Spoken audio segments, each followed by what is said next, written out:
Okay, so welcome everyone. So this is the last DSCoV before the Thanksgiving break. Thanks for sticking around. If you don't know me, my name is Andras. I manage the data science master's program here, and I also teach two of the mandatory courses in the master's program. And today I will talk about machine learning ethics. And so, the next slide. I don't really consider myself an expert in this topic. I have to start with that disclaimer.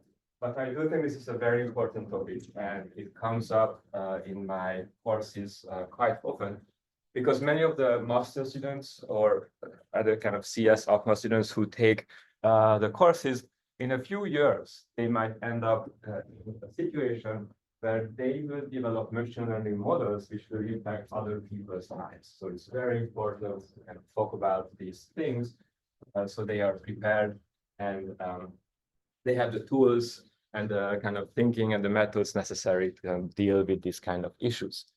And so the way I try to teach myself is reading books and articles and research papers and all of these kind of things. And most of the stuff I will talk about came from K.P. O'Neill's Weapons of Math Destruction book, which is a great book, and I recommend that you guys read it. It's not a technical book, but the examples and the description is great in that book.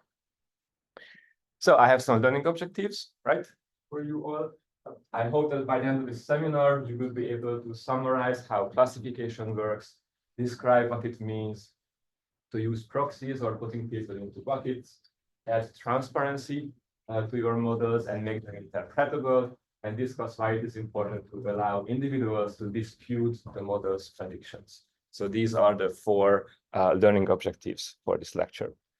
And let's start with classification. It turns out to be very important for ethics and fairness in machine learning. So some of you might know I am from Hungary, which is a small landlocked country in Central or East Europe, depending on who you ask. And so the dream for many Hungarians is to retire to a tropical island and just live there. And so let's assume I do that. I moved to a tropical island and I never had papayas before, which is quite reasonable, actually. I was well in my 20s when I tasted my first papaya coming from Central Europe. And so the question is, I know nothing about this fruit, and how can I figure out which papayas I will like? And so there are many ways you can solve this problem. I could, for example, talk to the locals and ask them, which papayas I should eat because they have the experience and they know, right? But let's assume I'm an introvert and I don't want to talk to people. Or maybe I'm the only one on the island. I just got shipwrecked, right? So I have no choice but to figure this problem out myself. And as a data scientist, of course, I will use some data science tools to answer this problem. And the first step is data collection. And so what I will do is I will try some papayas and collect some data on them. So I will write things here on the board for that. So let's just assume I collect two pieces of information on each papaya that I try. And the first one is color, and the second one is shape. And we will construct this table for our data set. And so color, you can have some color in several different ways, but let's say color is going to be a number between 0 and 1, such that 0 will be green, 0.5 will be yellow or orange, the kind of the ripe papaya color, and then 1 is going to be dark brown or black, and the papaya is overripe and probably not great for consumption. And then the other feature is fairness. Again, number between 0 and 1. In this case, the values for the numbers are different. 0 could be hard, 0.5 be soft, and then 1 would be bougie. Again, that is override the papaya. And what I will do is I will go to the forest or whatever. I don't even know if papayas grow on trees. Let's assume they grow on trees. Don't tell me if that's not correct. But I just pick some papayas from the tree and try them, right? And so there will be papaya number 1 here. I measure what is the color and the firmness of the papaya. Let's say maybe 0.6 for the color and then 0.4 for the firmness.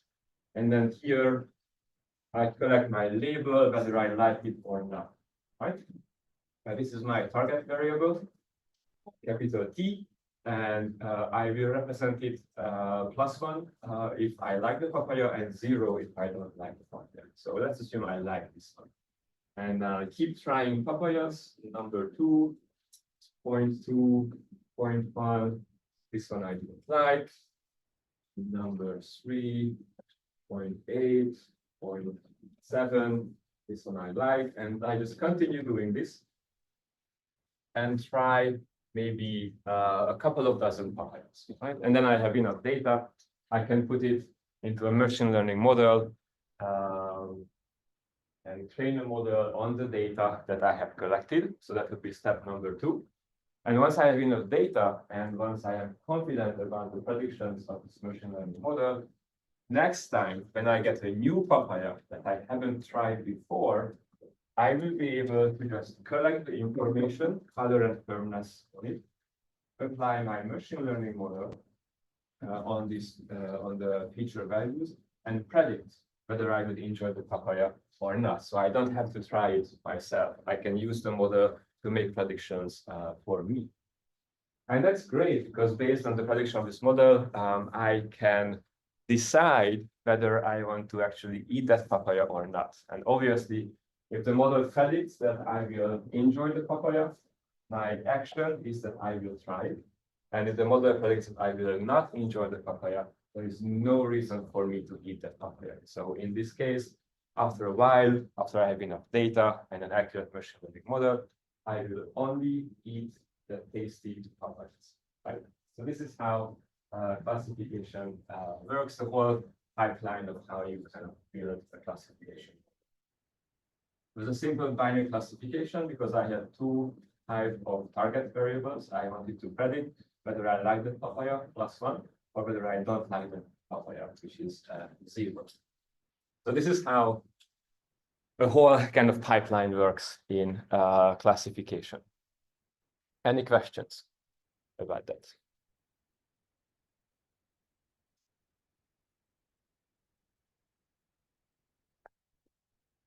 Okay. Notice all the design decisions I made. I made a large number of decisions in this whole process here. And all of these decisions are critical. And if I had made a different decision, maybe my model would be completely different as well. The first decision I made is to collect color and terms, right? Why did I do that? I'm not quite sure, right? I could have collected, for example, the weight of the papayas as well, or even something more subjective like the smell of the papaya, and maybe some of those features have helped me to create a more accurate classification model. But I went for color and firmness because I thought maybe those are easy to measure, right? So that was decision number 1. I also made a decision on how I want to represent my features. And the way I went about it is this number between 0 and 1 on a continuous scale, green, yellow, brown, hard, soft, motion. Again, that was another decision I made. And there are many different other decisions I could have made. Color, for example, there's no need to have this single number metric for the color. I could have just maybe collected the average RGB value for the color and use those 3 numbers instead of one continuous number between 0 and 1. That would probably contain more information Again, maybe it would have made my classification a little bit more accurate. Same with firmness. In this case, it might make a bit more sense to have a continuous number between 0 and 1, but you could imagine a bunch of different ways how you can represent the features. The other decision I made is how I represent my target variable. And again, I went for two numbers, 0 or 1, but there are other ways to represent whether I enjoy the papaya or not.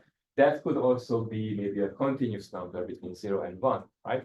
And 0 means that's the worst papaya I have ever tasted. 1 could mean that it's the best papaya I have ever tasted, and 0.5 is an okay, so-so. So the target variable could also be a continuous number between 0 and 1. And all of these decisions in the data collection process, right? They are very important and very crucial, and you need to spend a lot of time thinking about why you collect the data that you collect and how you represent things during the data collection process.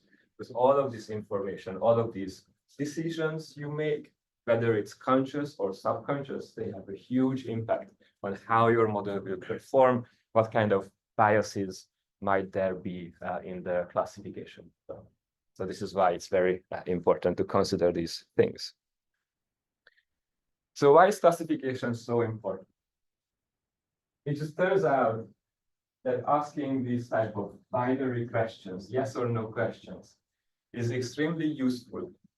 And if you ask these kind of questions and you can solve it accurately with machine learning models, then you can automate a large number of things. So some of the examples you can think about is whether a reader will click on an ad, right? Very simple yes or no question. If the answer is no to the question, maybe you don't want to show that ad to the reader. But if the answer is yes, then you want to show that ad. So first you develop a model that answers a binary question. You make a prediction, and then you perform some sort of action based on that prediction. And for this ad case, the action is whether to show that ad to the reader or not. Does the patient have cancer? In healthcare, machine learning models are also very important. So the model predicts whether a patient has cancer or not. And if the model predicts that the patient has cancer, what usually happens is that the patient will undergo a couple of follow-up tests to verify whether the prediction of the model was correct. That is going to be our action, some follow-up tests based on the model's prediction. Banking, finance, should the bank approve credit card, loan, mortgage to a customer that the customer applied for? There are just so many people who apply for credit cards, loans, and mortgages. Some of these things are automated by banks, and they use this kind of binary classification models as well. So if the prediction is yes, and the customer should be approved, then the customer will get whatever they applied for. That is going to be action. Otherwise, they will be denied. Their application will be denied. Insurance claims, same idea. Should it be approved or declined? And in social media as well, should a post from a user be removed from the feed because it's harmful? Again, yes or no question, right? And based on the predictions of the model, you perform some sort of action. So these binary classification models are around us, and they impact our lives. And sometimes that impact is pretty severe, right? This is why ethics and fairness is so important in these questions. Any questions?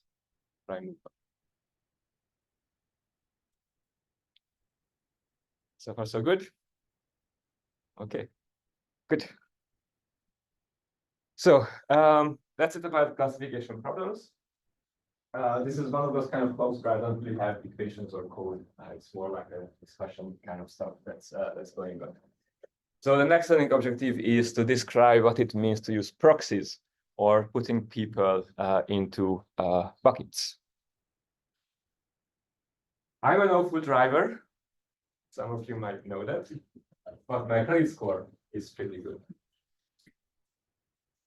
And how are these two things connected is the question. It's not that I had accidents. I just want to claim that it's that I got my license relatively late in life, like 4.5 years ago, and I don't have much driving experience. I just don't like driving, right? But my credit score is pretty good. I mean, I take care of my finances and all that kind of stuff. And you might be surprised how these two things are connected, right? But when you talk about car insurance companies, right, they use information which is unrelated to people's driving abilities to price their insurance. And one of those things that they use is credit scores, right? So because I have a good credit score, my insurance premiums will be low, even though I barely have any driving experience, and my premium should be actually pretty high, to be honest. I'm talking against myself here. But the idea is that a high credit score, or the credit score in general, is a proxy, kind of an indicator about, of the driving abilities of people. So the assumption is if someone has a high credit score, then they have a low likelihood of getting into an accident. Right? And you can argue about whether this is correct or not. But hopefully you all feel that this doesn't seem fair, right? So the cost of your car insurance should not be determined, should only be determined by your driving abilities, and not by your gender, not by your race, not by your zip code, and not by your credit score. It should be determined by how well you drive, number of years of driving experience you have, traffic tickets, and all this kind of things, right? Not all the other stuff. These proxies, the problem with these proxies is that the more information you add to your machine learning model, the more accurate it is going to be. And that's great for the insurance companies. However, in the process, by adding these proxies, the model might hurt marginalized groups. So someone who has a low credit score, they will be, and otherwise excellent drivers, right? They will be penalized for having a low credit score. And this is what I mean by, hurting marginalized groups. So this is really a tough problem. Same about buckets, right? So buckets are categorical features like gender, race, zip code, marital status, and all the other things like this. And so you should ask yourself the question when you develop these models. Let's assume you work at a bank or some financial institution, and your job is to develop a machine learning model which predicts whether a person should be approved for a business loan, right? Should that decision be impacted by the applicant's gender or race? Answer is no, right? We don't want historical biases to kind of propagate with the machine learning model. But let's assume you have a different problem, right? You work at a clothing company and you sell clothes and you want to show relevant ads to your potential customers. In this case, however, I think it makes sense to use at least the gender features, but it makes sense to show different clothes for various different genders. So all of this is context dependent, right? In some cases, gender, race should not be used to answer certain questions. And in other cases, it might be very useful to use the information. So it's all about context. And you have to consider that carefully.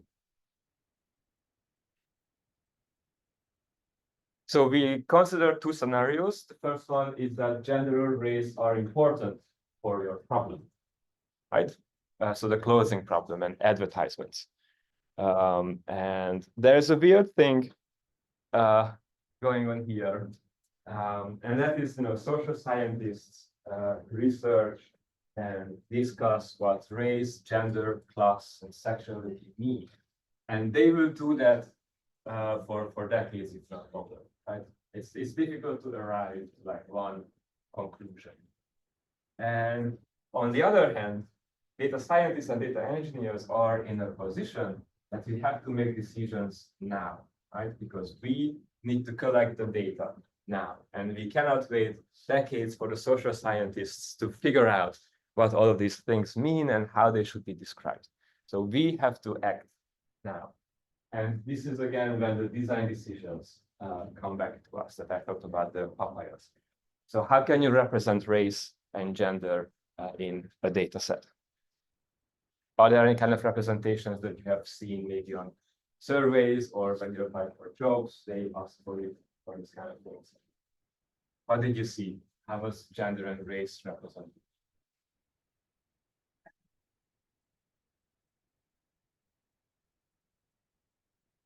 In an application or in a data set separately? And yeah, so in a survey, for example, right? What kind of maybe options or whatever that they give?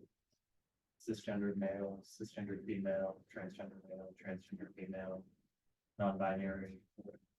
Some examples of gender that I've seen survey research. Yep. Yeah. So you can approach this in several different ways. I think that was so need this and this. There are many different ways how, for example, gender can be represented in surveys or data sets.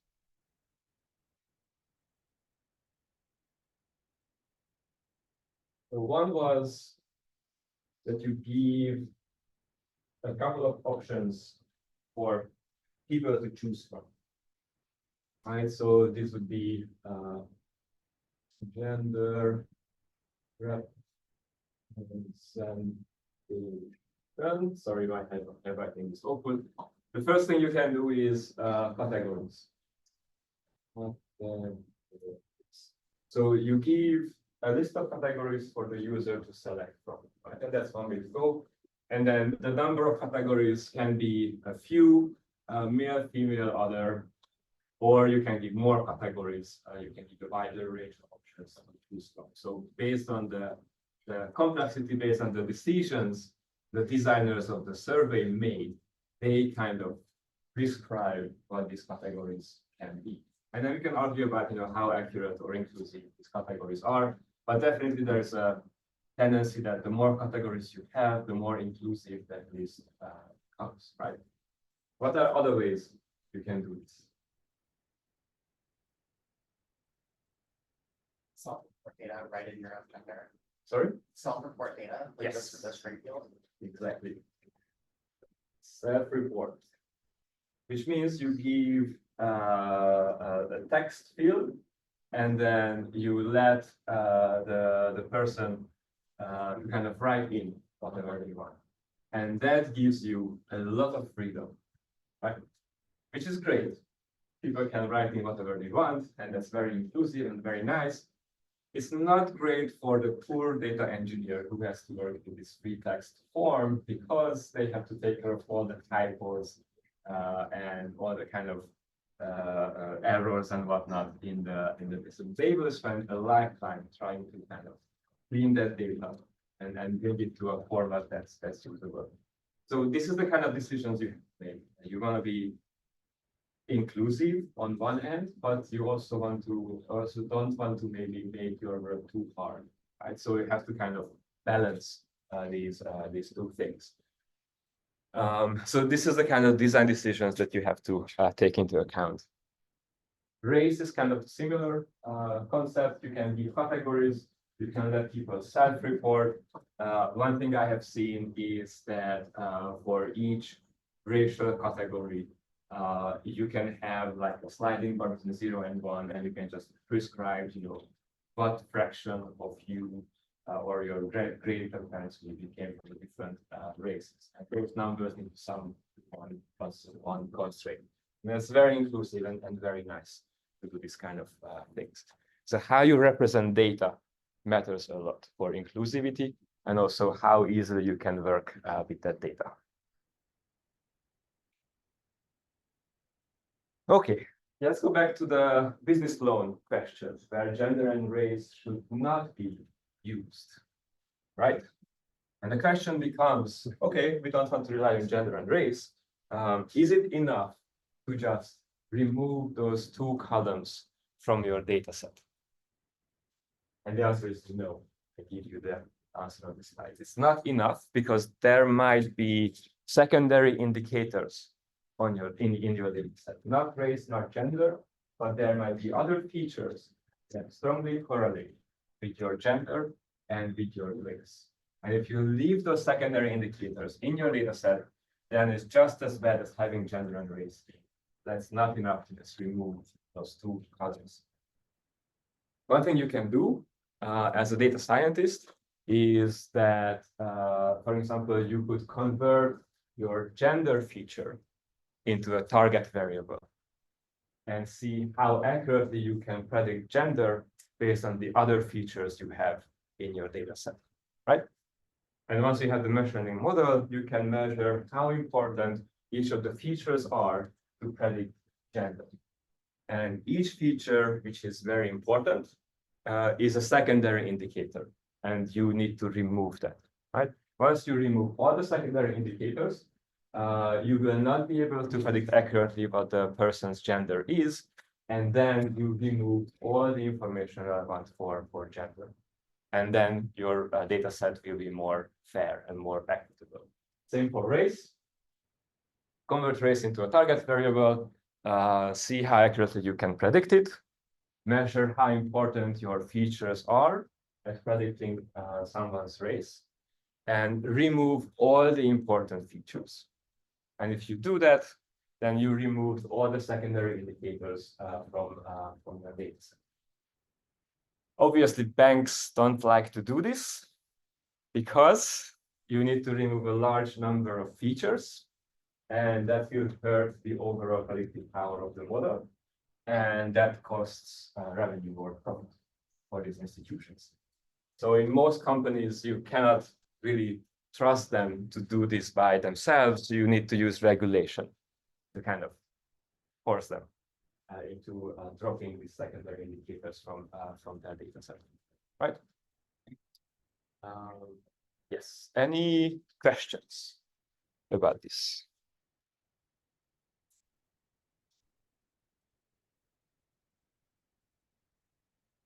Let me check the chat real quick.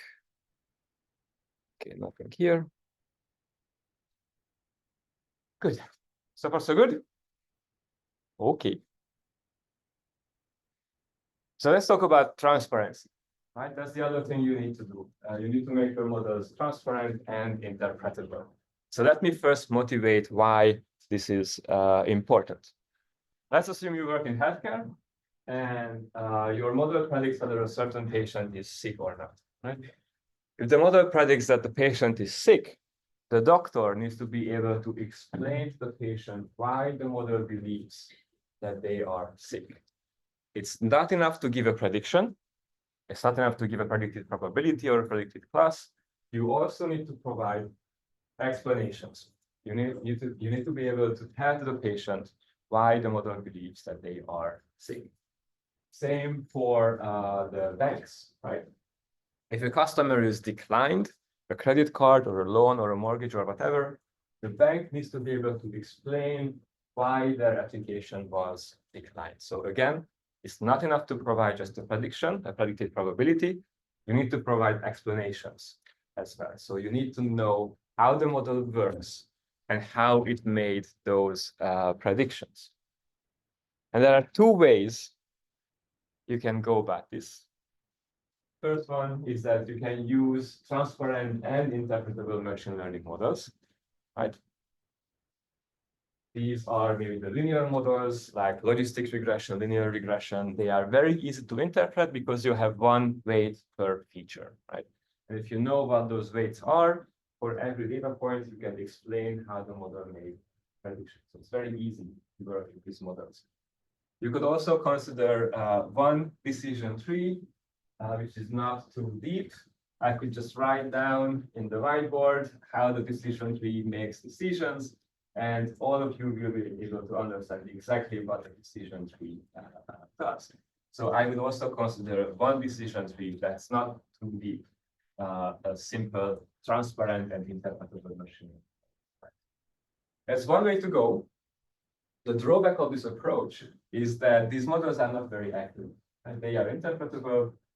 It's very easy to explain how they work, but again, it hurts accuracy. The predictive power of these models is not great, especially compared to more complex models like deep learning, neural network, or XGBoost, or random forest, or whatever, right?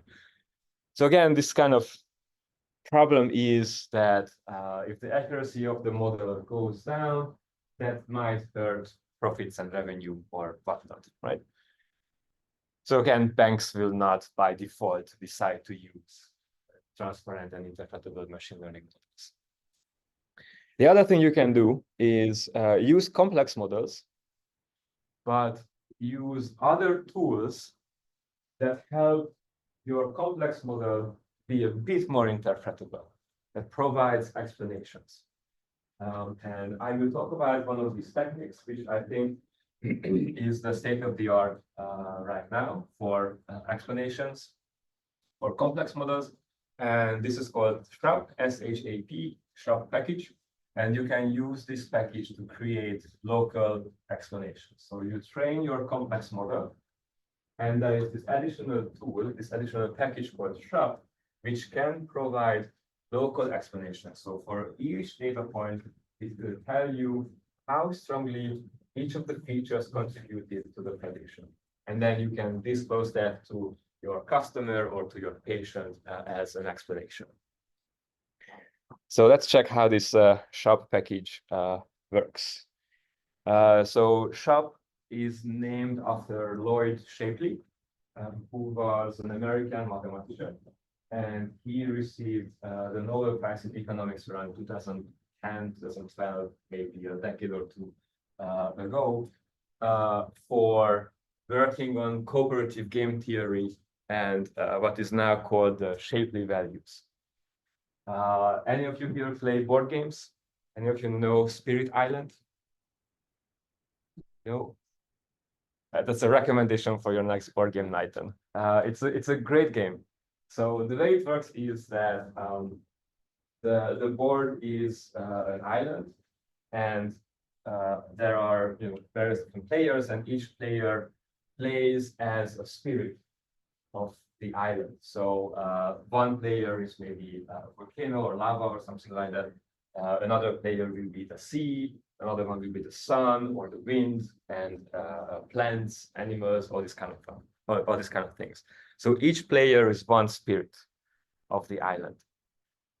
And then what happens is that the settlers come, right? And so the player's goal is to work together in a cooperate together, and make sure that the settlers don't take over the island, right? And there are a bunch of rules what kind of moves the settlers can make, and the settlers' moves are kind of automated based on these rules. So what the players need to do is decide what kind of moves they make against the automated settlers, right? It's a really great game. I recommend you try it. And so this is the kind of problem that Shapley worked on, cooperative game theory. And this is the kind of the problem statement that will be. So we have a set of M players in a coalition, and they generate a surplus. Maybe not in Spirit Island, but maybe, I don't know, they play some other cooperation game and they win some amount of money, right? Some players contribute more to the coalition than others, because some players are better skilled than others. The players' skills are not even. In this game, some are better because maybe they play the game more often or longer, so they know how it works, and they are better at making moves. The question is, how important is each player to the coalition? And how should this surplus be divided fairly amongst the players? And then Shapley was the first one who answered this question, I think in the 1980s or so. And so he gave an equation of what you need to do in order to work this problem out, in order to decide how this surplus should be divided fairly amongst the players. And this is great, because I can change some terms in this, and I can directly apply it to machine learning to create explanations. So this is what happens. Cooperative game theory applies to machine learning explanations. A set of M features in a model generate a prediction. Some features contribute more to the model than others because some features are more predictive than others. How important is each feature to the model, and how should the prediction be divided fairly amongst the features? So you can take Shapley's theory and directly apply it to machine learning, because the features, you can think of the features as kind of a coalition, right? They work together to make a prediction for the machine learning. That's really nice. And it's just a one-on-one application from economics to machine learning. So again, you can just switch back and forth, and then you can see how you can just replace the terms and apply it to machine learning. I'm not going to go through the equations or the theory, but I give you a bunch of links, and I can share the slides with you all later in the Discord channels. The first one is the original paper, which came out in 2017 or 2018. It's like 6 or 7 years ago, as a NIPS Neuro-IPS conference publication. The second link is the GitHub repository of this package. And the third link is to an online book, which is about interpretable machine learning. This is a great book, and the author describes a bunch of things how you can make your models interpretable. It's not just Shop, but there are a bunch of other tools that you can use, and this book is a great resource to learn about these techniques.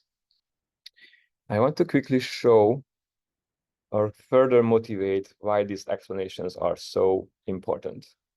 So this is the GitHub repository of the Shop package, and the great thing about this package is that it works with all sorts of data sets. It works well with tabular data, but it also works great with images or corpus or any kind of data set. And for images specifically, what the Shop value tells you is which regions of the image drives the prediction. Where does the neural network focus to make a prediction, right? So this is a machine learning model that predicts which animal is shown on an image. And you see it works really well because the neural network focuses on the areas where the animal is located. So that's really nice. That's what you expect. There was this project a couple of years ago where data scientists developed a convolutional neural network basically, to predict if there is a wolf or a husky on images. And that's a difficult problem, right? These animals look kind of similar. And so they had thousands of images, they trained the model, and they found that the model was very accurate, almost 100%, well above human accuracy, which was really nice, right? But then they decided to take a look at this Shop package, and they wanted to kind of study how the model works, how it makes predictions. So they applied the Shop package on the images, and the expectation was that the neural network should focus on the animal's outlines, right? That's how you, as a human, make a prediction. You look at the animal, you look at the facial features. You know, wolves have maybe a longer snout or sharper facial features, all these kind of things. So they run Shop on it, and unfortunately, what they found is that the model was not looking at the animals at all. It was looking at the background. What happened, and they had no idea about this, what happened is that all the wolf images had snow in the background, but none of the husky images did. So they developed a very fancy model to detect snow on images. That was not their goal at all, right? It's because machine learning models don't know about wolves and huskies. That's not what they are looking for. They're just looking for numbers to kind of have them differentiate the zeros and ones, the zero husky and the one wolf and things like that. They don't know what the animal is. They don't know what they should look for. But then, of course, the researchers went back to the data set. They found a bunch of images with wolves, no snow in the background, and huskies with snow in the background. And then they retrained the model. It was not nearly as accurate as the original model. Of course, you lose accuracy when you do these kind of things. But when they rerun Chev, the model was focusing on the animals. And so that's already a great thing to do. So that's what you want the model to do, to focus on the animals. So this is why explanations are important. Machine learning models are great at finding signals in your data, and they might find very unexpected signals. They might fail in very unexpected ways as a result. So this is why you need to understand exactly how they work. Okay, let's go back to the slides. Good. Any questions on this? Yeah. With a check on the images, Mhm. the local information at the pixel level of the image. I think so. Maybe not pixel level, but like patches, neighboring pixels, kind of areas. That might be possible as well. Yeah. Yes. If you apply it on a corpus with texts, it will highlight the words or phrases that contribute most to the prediction. This is why it's also great to provide explanations. Anything else? Yep. So from a lot of what you're describing, it basically sounds like machine learning models, they work more on correlation than on causation. Hmm. And in cases where it's a supervised model, you can make sure you have the right training data so that, like you said, with the huskies and the wolves, you can give it the right type of data so that it stops looking at things like the snow, because the snow is not the causal factor, but it's the shape, the animal, whatever we as humans know. So you can feed it the right data so it starts picking up on those differences. But in the case of unsupervised, where we ourselves may not know exactly what is the differentiator, we're actually looking to the model to help us find that out. How can we be sure that it's finding causal factor and not just a correlation? Very good question. I don't know. That is the honest answer. I have no idea. One thing is that I don't really work too much with unsupervised machine learning, so I didn't really look too deep into this. But you are right. This is difficult, right? Here we at least have a target variable to guide us, and we can look at how the predictions were made. For unsupervised machine learning, I would say in general, causality is extremely difficult to do. That's a hard thing. It's yeah.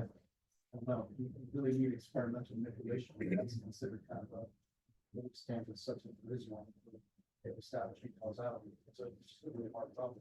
Yeah, there are techniques that claim that you can kind of extract causality versus correlation from your data. I don't know how well they work. I agree with Paul. It's experiments tells you the causality kind of stuff, not data. Just looking at data is usually not enough.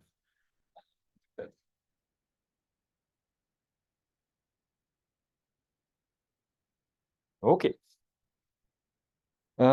Yes. So the last item I have is why is it important to dispute the model's predictions?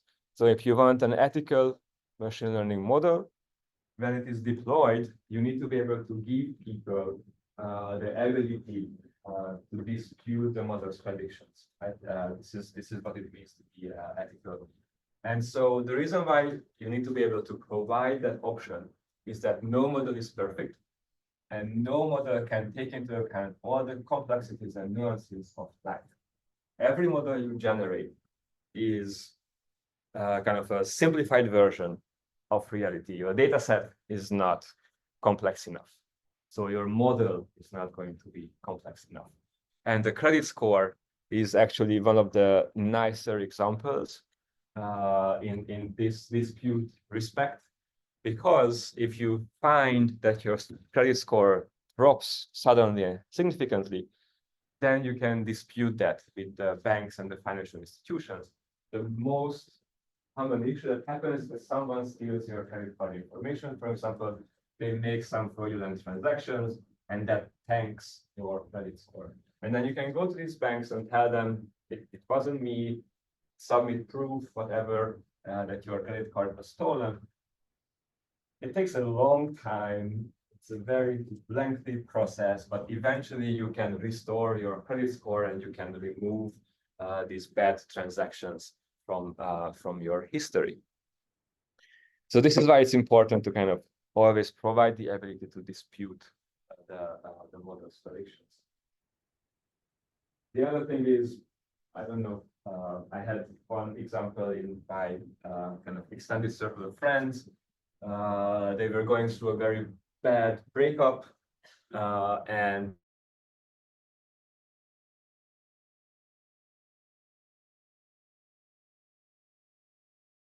it's a very severe kind of thing, right? But still, he was able to go to the banks and stuff and kind of explain what happened.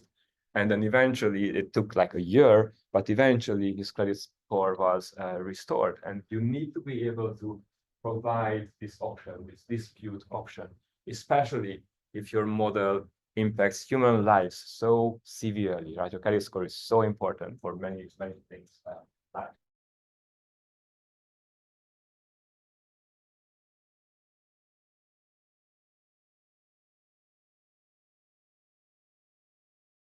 So thanks for your attention. I'll be around if you have any more questions. And if you are looking for something nice to read during the Thanksgiving break or during Christmas, Katie O'Neill, Weapons of Math Destruction. It's a great book to read. So thanks, everyone, and enjoy the break.